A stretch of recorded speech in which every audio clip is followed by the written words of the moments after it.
West Denver. Sleep deprived and heavily caffeinated. All right, let's do this then. This is the Jeff and Bill Show. I don't agree with that. They don't always agree, but hey, at least they have coffee. Coffee. And each other. I love you, man. God help us. I want to bless him. We need all the help we can get. Now here's Jeff Hunt. It's 9 a.m. in the Mile High City on this Wednesday, June 18th, 2025. Good morning, Denver, Colorado. You've tuned in to the Jeff and Bill Show. News Talk 710 KNUS. I'm your co-host, Jeff Hunt, along with Bill Thorpe, bringing you the freshest insights, hottest takes from the right, left, and center. Still calls coming in from last hour's discussion. Let's go to Matt in Littleton. Good morning, Matt. You're on with Jeff and Bill. Hey, good morning. Okay, gentlemen, just three real quick things on the 2020 because we're blowing past that and getting into much more serious things. Number one, looking for proof. The 81 million is the proof. I stopped there, but that's okay. That's not going to change everybody's mind. That's not proof of anything, Matt. That's not proof of anything, other than just that okay, there are more people we'll never in America. See that number again. No. We'll never Yes, see we that will. Number again. Yes, we will. That is that. Really? No, that's irrelevant. That's stupid. I'm sorry. Okay. And here's why. No, Matt. Here's why we're going to see that number again is because of how population growth works. Guess what? There are more people that voted in the election for Joe Biden than voted in the election for Abraham Lincoln. There are more people that voted in the election for Donald Trump in 2024 than there were people that voted in the election for JFK. There are more people that voted in the election in 2024 than there were people that voted in the Clinton election. We can go on and on and on. The way that population grows is on a curve, and it continues to get larger. Every subsequent election, you have more people, more potential votes, more voters. The 81 million votes is a red herring. You know it. I know it. So, but the why did Kamala get 75 million then? Fewer people voted for her. What were the total numbers of votes cast and the total number of voters available? You don't think that people vote in some elections and don't vote in others? It's not mandatory. You blame Kamala for that? Yes, absolutely. Why not? You think that she was a great candidate? Better than Biden? Joe Biden was either, but I know, it seems like better people than Biden? were really motivated to get against Donald Trump in 20, and then all of a sudden, not so much in 24. It's strange because they said, I looked at two things that were on the menu. I hated the thing that I had first. I tried the thing that was second. That's spoiled and tastes like crap too. I'm going back to choice one. People do that all the time. Yet because we've decided a conclusion that the election was stolen, we get this 81 million BS number. You kind of go, no, it grows because of population, but then all of a sudden it dropped. Total number of votes and voter engagement does, but the total number of votes that were available, the total number of registered votes grows. The number of people that participate in elections does vary. The idea that we'll never see 81 million again, that's wrong. 110% wrong. That's it. Now continue, Matt. You're wrong. Well, you're right, and a lot of that population growth is sneaking right across that southern border. But just to touch base on the Mike Lindell, they didn't vote, Matt. But baloney. They've been voting. There's no proof. And they've grown. Heritage Foundation can't find proof of that. Matt, stop. Continue, man. This is just too easy. You're making this way too easy. Well, it is because it's not the pressing issue, and I'll never believe the 81 million. So we just move beyond that. But even more important, and some people don't believe the world is round. Mike Lindell had his everything destroyed because he believed in the voter fraud. And I guess when you step back and look at the crime, the severity of that crime and the outrage that he would dare suggest that, and Bill, I'll be honest with you, I'm sensing this jubilee and passion behind seeing him, not winning those things. But I guess this, with the I'm happy he lost because he lied. Can be happy about that. Fair. So this, I can celebrate that. Would you be as joyful when they bring Alejandro Mayorkas in front of Congress, and now he has to go to jail for the crime he committed that led to the invasion of 20 million migrant scum that are going nowhere? These people are here for life. Matt, hang on. I will. If Mayorkas is brought up on criminal or civil charges, it gets his day in court, and is proven to either be guilty or liable, I will celebrate the fact that our system worked. Yes. That's fair. Last thought for our MAGA fans, and I think, Billy, you're going to be on the exact same page here with me. Oh, this scares me. If we could just paint a quick picture of the Israel-Iran situation and how quickly we got here. If you guys recall, October 7th, 1,300 dead Jews. A 2-hour gap in response from Israel then led to the annihilation, the flattening of Gaza. We went from Israel on a mission to destroy Hamas to they're now on Iran's doorstep with Trump. And Billy, I couldn't find it. Who's funding We're Hamas? in the constant. Well, Israel loves to keep those groups alive in the thing. But hold on a second. That's not what we're doing now. But that wasn't his question. You can't say Iran can't fund, its proxies while Israel has got us in the background and taking back. That's not where we're going with this. But I think that's the question, though. How? Why did we go so quickly from this war on terror to now, if Iran doesn't fully surrender, we're going to flatten that place too, always because we told you so. How is this possible that we got here as MAGA and Trump? It's a military term called mission creep. That's basically what it is. It's the idea that the goal that you had set out is a little too amorphous, and the job that you are doing keeps getting bigger and bigger and bigger. That was one of the problems that we had in Desert Storm and Desert Shield. I see it as Israel had everybody understands they shifted their perspective. They weren't just going to allow their enemies to live near them. And the primary funder of them was Iran. So they just systematically worked their way up. But Iran's always been the goal. Again, that's mission creep, and it can be good and can be bad. I'm not throwing rocks at it, but I think this was the goal all along. But Matt, I appreciate the call. Yeah, we got Pete Boyles live in studio. But now it's time for News and Comment with Blake Olson. Blake Olson. Blake Olson, News and Comment. Good morning. It's Wednesday, 57 and beautiful outside in Denver. Expecting a high of 82 today. The 7-10 5-day forecast is coming up. Our top story. The president meeting with his national security team much of the day yesterday, and he'll be doing that much of the day today as well. The first time we'll have an opportunity to hear and see the president will be early this afternoon when the new U.S. ambassador to France is sworn in. That will be in the Oval Office, and then we can get an idea about the president's thinking about whether or not the U.S. will get involved militarily against Iran. NBC News White House correspondent John Decker on the show this morning. Is DJT considering a military strike against Iran? Multiple reports say that 47 is warming up to the idea of using military assets to take out Iranian nuclear facilities. Trump called for unconditional surrender from Iran Tuesday. Iran's supreme leader declared the battle has begun against Israel. DJT actually a few minutes ago said a few words out on the White House lawn. Supreme leader of Iran says that they will not surrender. Say good luck. What is the end game? Say it? It's already run out. That's why we're doing what we're doing. Yeah, they had 60 days and a big, 60 days, plenty of time. And they made a mistake. Honestly, they made a mistake. Their country's in ruins. So many people are dead that shouldn't be dead. It's a very sad thing. Very sad thing, and their country is in ruins. We'll hear more from Trump later today. Decker will have another busy day today.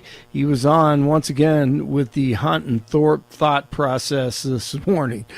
Well, the president, often brags about the fact that he did not get the U.S. involved in any wars during his first term in the White House, and he is someone who does not like to see the U.S. get involved militarily in a lot of situations. Now, there are exceptions to that. And, when America's national security is at risk, the president weighs those issues, and that's what he's doing right now in, having these conversations with his national security team.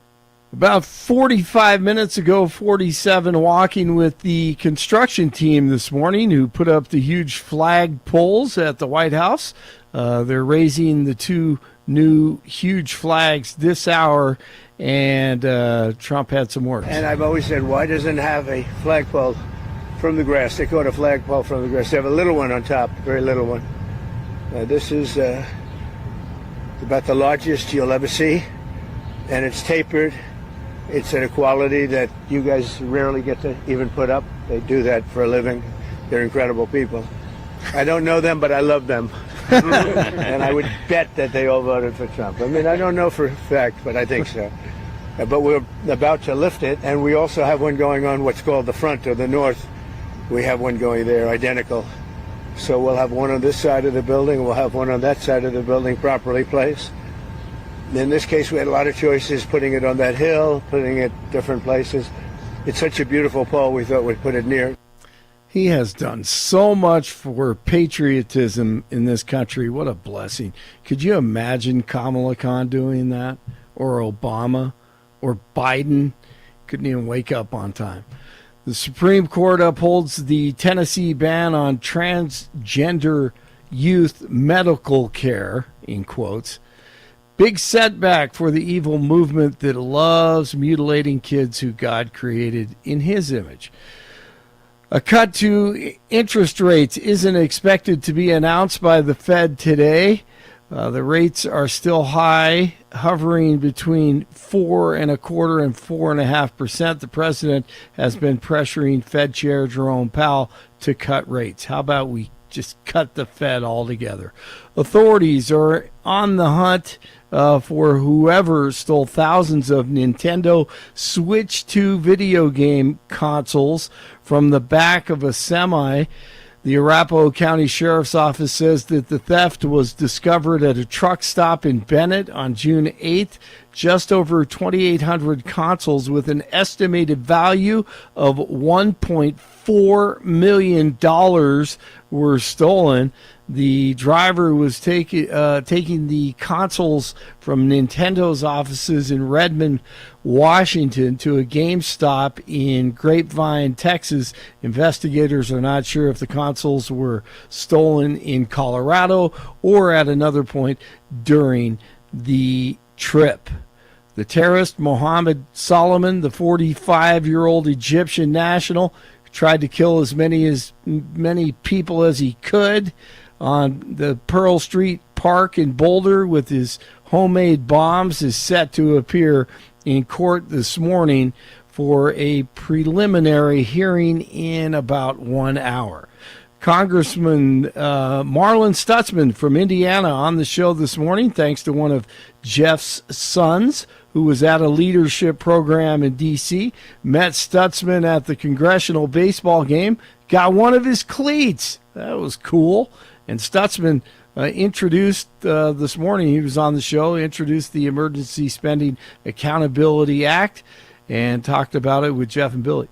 My bill says it doesn't prohibit emergency spending, but it says that it has to be paid back within 5 years rather than just putting it on the credit card and letting it accumulate debt service and interest.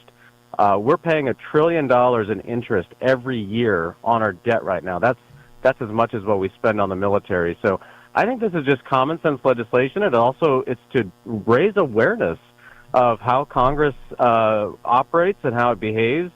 There was an old, somebody said back during the recession, you never let a good crisis go to waste. Well, Congress hasn't. Boy, you got that right.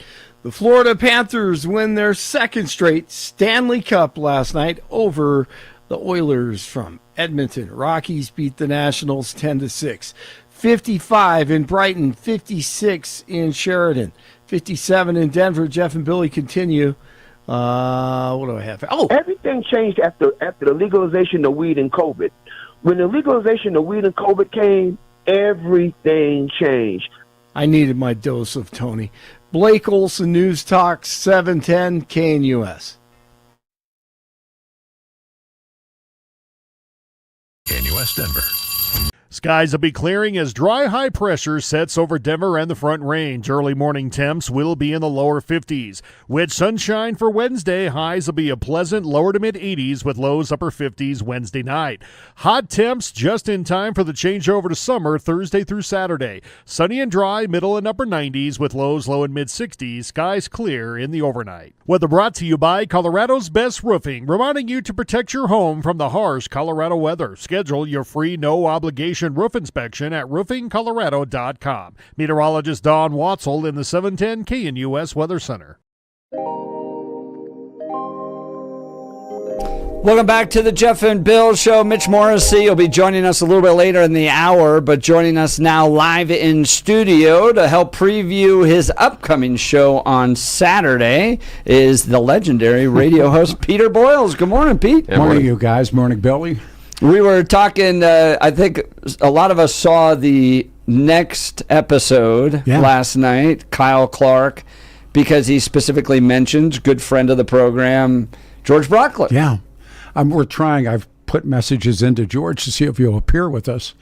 I thought it was a true hit piece. Brockler, first of all, was totally out of the radio business with some exceptions. And he holds political office, and he has a political future. And that was the reason for the hit. I mean, because he could have, Kyle, to your point, Kyle Clark could have talked about just about anybody else that's been on the stage. Well, yeah, guys. With regards to Joe Altman and Mike Lindell and Eric Coomer and all that stuff. Yep. But George Brockler, who happened to talk to Joe Altman early on, one time on a Saturday show, gets the attention of 9 News only because, and this was 5 years ago, only because there's a political future for George Brockler. And the point that George was making was we talk to people. That's what we do. We went back, and prior to the death of Alan Berg, we did radio shows with David Duke. We did radio shows with, we went out and we would seek those kinds of people and Berg in particular, which led up to his murder, I think, when he had Richard Butler on and he had that Jack Moore character on. We started with Rick Elliott. That was what we thought we were doing. And now, in this day of political correctness, that you can be condemned for something that you did. You went blackface to a junior high prom or a Halloween party or something, and here you are, you're 50 years old and you're running for attorney general, but here's this picture of you. And that's in essence what Kyle Clark did. Yeah. And I think that's why nobody really trusts news programs like Channel 9 anymore, because they see that it's a political hit piece. Well, especially on George. I mean, the radio station was fair game. I mean, we've talked about that. That settlement or beginning of settlement, that's fair game. But then there's so many other people that were involved in that series of talk show hosts, that guys that we know, us. I had Altman on. We didn't get along, but he was on as a guest for a cup of coffee. Yeah. And the line that I think Kyle Clark made was, they're all gone. No, they're not all gone. But to pick out, and I am a fan, so when I say that, to pick him out and put a picture of him up there and drill him with these questions of, do you believe in dragging people behind cars? I mean, I thought that was a little rough. Right. Yeah. Well, it's the guilt by association, attribution, poison the well fallacies, right? Yeah. You have a connection to this person, ergo you have fully embraced, and you must deny one by one everything that person's ever said. I've had people on that are Holocaust deniers. I've had people on that are from the literal Stalinists. I've had David Duke on the show. In the past, we went out. These were people that you looked for to have on the show because, as you guys know, a conflict show is a better show. Yeah, it is. And that was what Alan did. Alan would create the conflict simply because he knew that people enjoyed or tuned into conflict. It's the heart and soul of all of it. And this is the reason Maury Povich who was the guy so well all those years. Geraldo. Yeah, Geraldo gets it too. Geraldo gets in fights. But I think what bothers me in this case with Kyle Clark and George Brockler is I have never said I'm a journalist. I have never once said I'm a journalist. That in that piece. Yeah, I'm a conservative activist. No. I've spent a career trying to advance conservative values. People know that, and I think part of what gets me about Kyle Clark, not so much the other folks at 9 News, but I think it's so evident to everybody else. He's a liberal activist, but he claims the mantra. He puts on the sports jacket of being a journalist. Just run a show. Say, I'm a progressive activist. I'm trying to advance progressive causes. You see it with the types of groups he supports that he fundraises for. You see it in the news he covers. You see it in the opinion that he has. Next is a progressive commentator show. Just be honest about that. And I think people wouldn't be so tore up about the idea of who he is and what he's trying to achieve. It's the fact he took a storied entity like Channel 9 that I grew up being the gold standard of news delivery, the kind of Edward R. Murrow, the Walter Cronkite, Sardella, and then claims to be in that mold. Meanwhile, delivers leftist, activist, progressive stuff. Back to the days of Ed Sardella, and you're talking about that time. Ward Lucas, about growing up in that time period. Ernie Bjorkman, another one. Adele, great too. Sure, another one.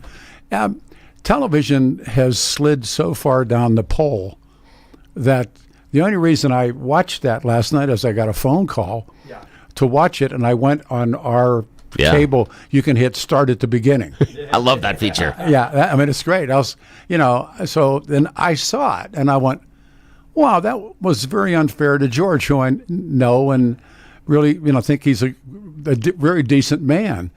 And to tie him into this other character, I didn't get the point of it. I mean, entirely to try to sabotage George's future political career. There was nothing newsworthy about that. It was simply done to try to torpedo George's future. That was it. Yeah, Go ahead. I would agree. I would agree. I think it was done entirely to torpedo George, that they wanted to take a shot at somebody, anybody, because those individuals that trafficked in it are no longer on this radio station. But you know what made me more mad than anything else? There's one thing in that entire report from Kyle Clark and Next that really got me angry, because I watched it on a video replay last night. Kyle, you people at KUSA, you know the call letters.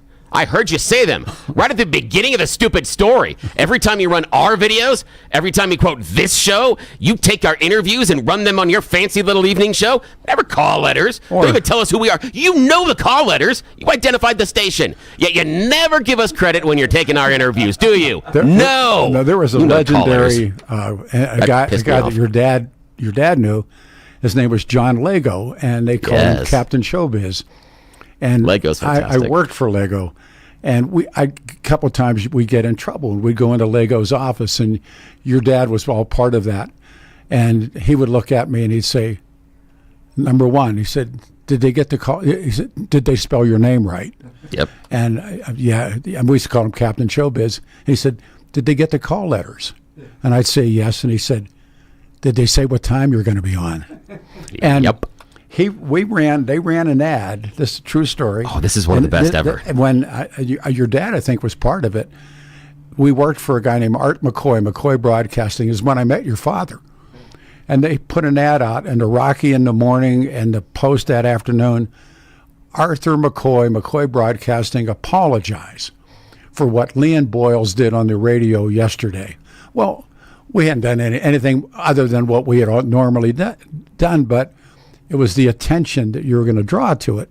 Well, it was the reverse of what I believe Kyle Clark did to Brockler yesterday was exactly that. Right. We apologize for, or Will Brockler apologize for something that he did, half a decade ago. But. So they know the call letters. That's what ticked me off the most. He knows the call letters. Of course, they got the call letters. They love to take our content. Yeah, and use it. Never talk about us, but when they want to beat us up, name you, right, or name Please someone. Me. Yeah, come on. So, Pete, you're looking to have George on. Hopefully, have this conversation this Saturday, 9-1. Yeah, 710 KNUS. Now, how did last Saturday go? You asked people to call in and apologize if they got the election issue wrong. I wanted to bet against myself. Yes, you did. I went back and watched the show on Sunday. It's a great Sunday morning. If you miss it on Saturday, it's a great Sunday morning. Yeah, but that's okay. Listen. It's what this business really is, or should be about. But I was thinking, David Duke, the legendary David Duke, comes to town, and Berg is so good, Berg won't let him in the studio. But Duke goes to a hotel room and gets on the phone. I mean, it's pro wrestling 101. He builds it up, and he ends up like, I don't know what he ended up doing with David Duke, but we would get these guys. It doesn't make you part of it. Yes, that is exactly right. It's the business, and that's what he missed, and I think it was sad. Anyhow. Exactly right. Pete, great job. Thanks, Thank guys. you so much. Let's talk another great guy, Dan Caplis with Dan Caplis Law. I've known Dan well over a decade. He's with us right there on the values, and who you choose to represent you in an injury case says a lot about you to everybody involved in the case. Dan has spent 40 years of his life helping people who are hurt in serious motor vehicle crashes. Listen to how he's delivering in the courtroom. Dan is believed to be the only lawyer in Colorado history to win 5 straight multi-million-dollar verdicts in Colorado crash cases. Dan is also believed to have won the largest truck crash verdict in Colorado state history. Dan Caplis Law is the official law firm partner of the Denver Nuggets and the Colorado Avalanche. Dan Caplis Law, a serious firm for serious cases. Dan accepts righteous injury cases on a percentage fee basis so that he can represent good people from all walks of life without regard to ability to pay. So if you need Dan's help, give him a call. Here's the phone number, 303-770-5551. 303-770-5551, or hit dancaplisLaw.com. That's Dan, C-A-P-L-I-S, law.com. We'll continue. Mitch Morrissey's live in studio. You're listening to The Jeff and Bill Show. This is Denver's Talk Leader, News Talk 710, KNUS.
Welcome back to the Jeff and Bill Show. Honored to have him in studio. Now his second time visiting us, the former district attorney for Colorado's 2nd Judicial District, Denver, Colorado, Mitch Morrissey.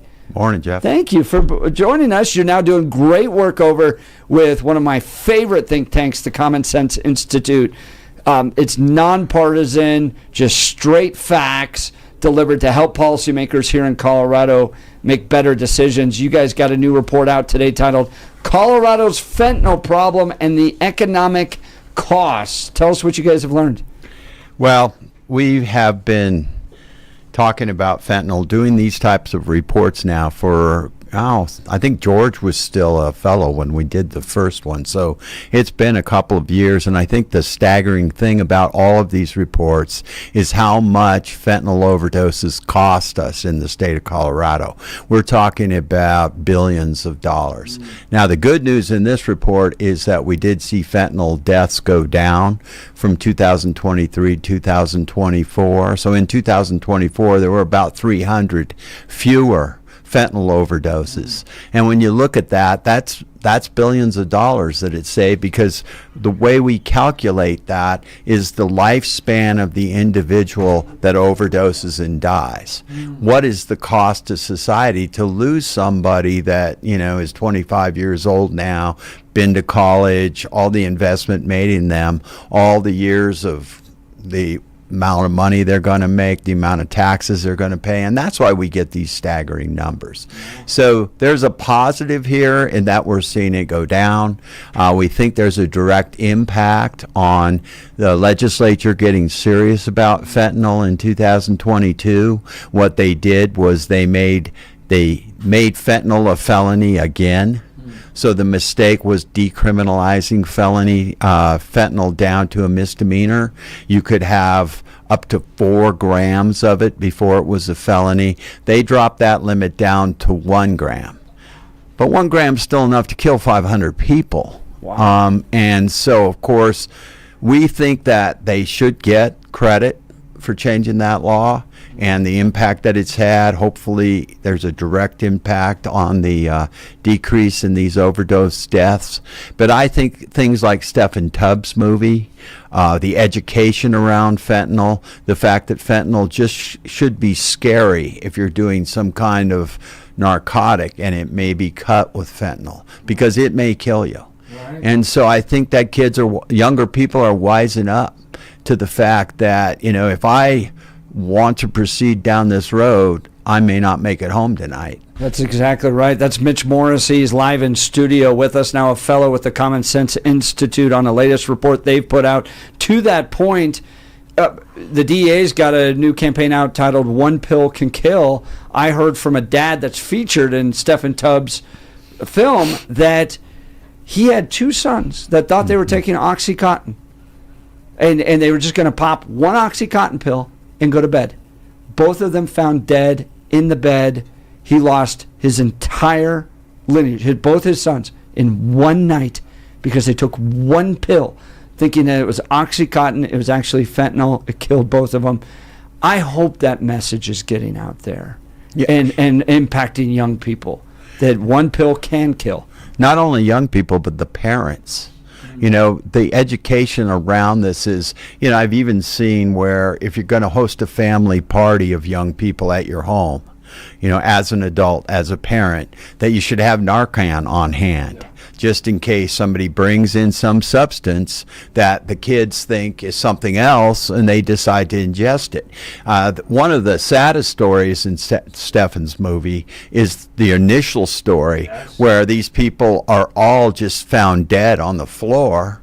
And I think 5 people overdosed thinking they were doing something else. Yeah. That is a particular problem when it comes to fentanyl, because fentanyl is cheap and it can be mixed with more expensive narcotics like cocaine, like heroin, and then the dealers make more money that way because it grows the volume of whatever it is they're selling. Mm-hmm. But don't forget the fact that there are a lot of fentanyl addicted people out there in our state, and they are dying as well. If you do pay attention to Stephen's movie, he interviews the Denver coroner The Denver coroner says the people I'm seeing are not these people that think they're doing some other drug. These are fentanyl addicts that are dying on the streets of Denver, because he's only the coroner for Denver. And he says he sees about, well, if you think about it, we're talking about 2 to 3 fentanyl overdose deaths a day in the state of Colorado. That's more. We looked back and we looked at the homicides, the number of homicides for the last 4 or 5 years. That's more people that were murdered in 5 years in the state of Colorado. So this is a great economic cost to us, but take the economics aside, look at what it does to these families. Everybody should see Stefan's movie. It's an incredibly impactful movie, but don't forget there's a lot of people out there that are addicted to this narcotic. And I've talked to people that try to treat people that are fentanyl addicted, and they say it's like talons around their hearts. That's how they describe this drug, to be addicted to it. So, we have things like Narcan, we have education programs, and that's the nice thing about the bill, not in 2022, is that not only did it re-felonize the amounts I talked about, but it also provided for treatment. It provided for education and those kind of things. Yeah. So in this report, what we tried to do is say, hey, stay on top of this. What is the next drug going to be? What's going to be mixed with fentanyl that's going to be killing people like we're seeing? And can we continue the positive to see these overdose deaths go down?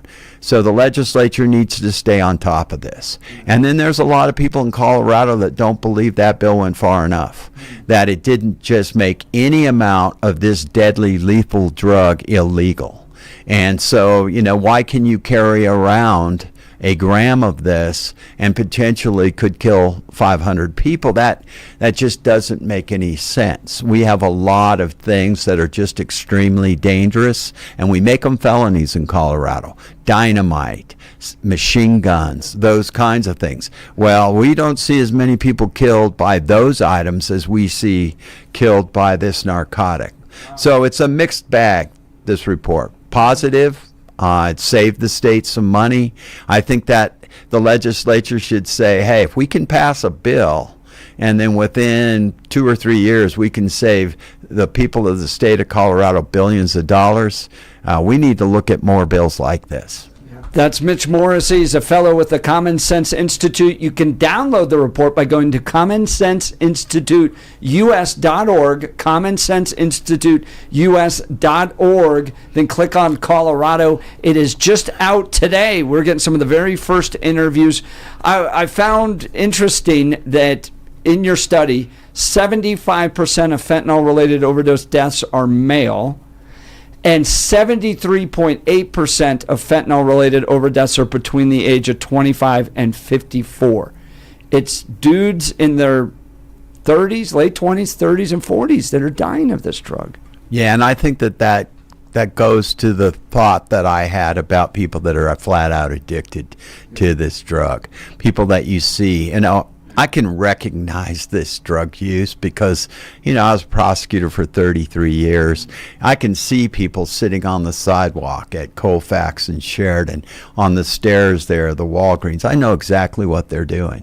Sitting there with a coat over their head, they're smoking this stuff, and they're ingesting this deadly drug. And so I think that we've got a long way to go with this. I think it is mostly males, what our studies show, which I think is kind of, it's sad if anybody overdoses on this, but obviously it's males. I think a lot of them are highly addicted to this. And in the age group that we saw, I think was a little surprising, is maybe the teenagers are getting the education. Maybe it's not having the impact on them. They're scared. They haven't been using drugs as long, and they're afraid to do it. And they're not addicted. So, those deaths that Stefan has in his movies that just tear at your heart, or the dad that comes in and finds 2 boys dead, hopefully we're seeing more and more reduction there. That's Mitch Morrissey, former prosecutor here in the city of Denver, now a fellow with the Common Sense Institute. We'll continue our conversation. You're listening to The Jeff and Bill Show. This is Denver's Talk Leader, News Talk 710 KNUS.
Welcome back to the Jeff and Bill Show. We're joined live in studio by Mitch Morrissey. You know the name, a storied career as the former district attorney of Colorado's 2nd Judicial District here in Denver, Colorado. Now an esteemed fellow at the Common Sense Institute. They have a new report out today. Go download it. Check it out. By the way, support the work of the Common Sense Institute. I'm a donor of theirs. It's nonpartisan. It's just the facts, ma'am, to deliver to policymakers here in Colorado so that we can make better policy to improve the state of Colorado. New report out, Colorado's fentanyl problem and the economic costs. Now, part of this that you guys bring up is anticipating potential new drugs that may even replace fentanyl, but that are starting to appear on the streets. What have you guys discovered? Before I answer that, I want to just make sure I recognize Dr. Stephen Byers. He's an incredible talent at the Common Sense Institute. He does these statistics. He sets up the formulas. He comes up with a lot of the charts and everything that we do there. He's just an incredible guy. And then the other thing is that this is the first report that I've partnered with John Kellner, who's the former DA out here in Arapahoe County, Douglas County. John is now in private practice, but when we lost George, we joined John. So I'm the Democrat, he's the Republican. That gives us the bipartisan thing that we did. But as far as drugs go, I think there are some very dangerous, and I think your listeners would be amazed at what people will actually put into their bodies. But what they're starting to see mixed with fentanyl is a drug that's called the zombie drug, and it's xylazine, and it is not an opioid. It is a large animal tranquilizer, and it gets mixed in then with fentanyl. And I think that part of what we were saying in this report is listen to the experts out there, the legislature, kind of anticipate what the next major problem's going to be. You know, this fentanyl thing in 2019 was really 220 some people overdosed. And then within about a 3-4 year period, we're looking at 1,300 people have overdosed. So it just boom, exploded on us. Part of it was that 2019 bill where we were so permissive when it came to these hard drugs that, you know, we did a report on that last year. You know, the states that were permissive in their drug policy, how did they rank in the fentanyl overdose? Well, they were the highest. Colorado, Washington, those places that have had about a 10-year period of let's legalize all this stuff, let's decriminalize this stuff. We paid for it, and we paid for it with fentanyl overdose deaths. You know, I think that people need to realize is you get harder on the precursors. You get harder on, you close down the border and less of it's coming in. These drug dealers are not going to give up. They're going to find something else to mix with these drugs, something else that will be highly addictive and keep their customers.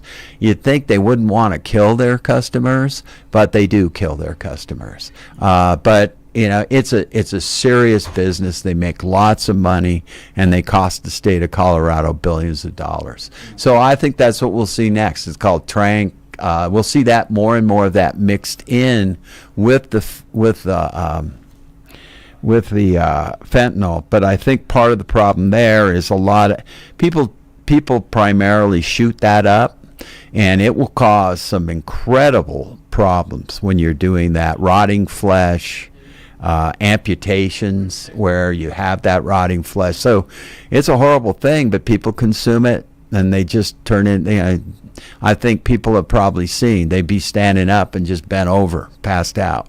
It's a horrible thing. I remember when I talked to the first cops, the first time they saw it, and they really believed this individual, he had ulcerated skin, all of that. They thought he was dead.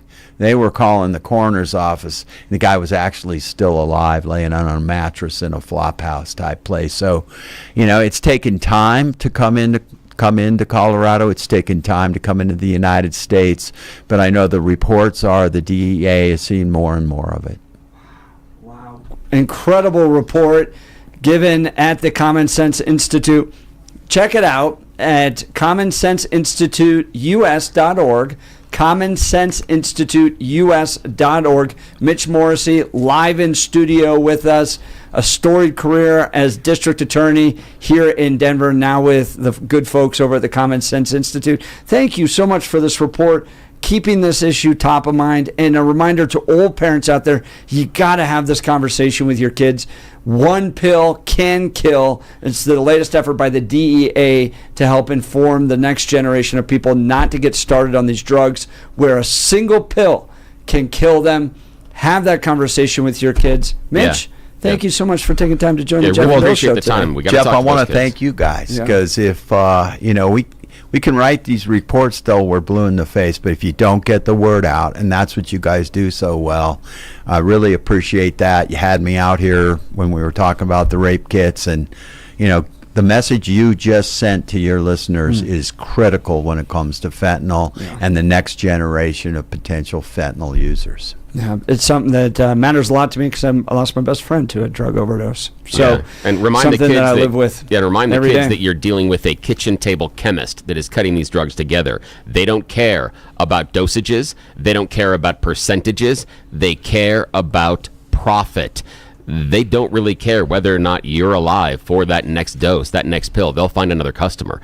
You're dealing with a kitchen table chemist, and that is incredibly dangerous. You wouldn't allow anybody to write a prescription and then go home and mix it yourself on your kitchen table. Why are you letting these jerks do it too? Don't do it to yourself. You got to talk to your kids. Please talk to your kids. Mitch, thanks again. Thanks. It's been a great show. If you missed any of it, go to 710knus.com to download the podcast. We talked with lawmakers. We talked with John Decker directly from the White House on the latest Iran-Israel update, Jimmy Sengenberger and Mitch Morrissey. Wonderful show, all at 710knus.com. You've been listening to The Jeff and Bill Show. We are 710 KNUS.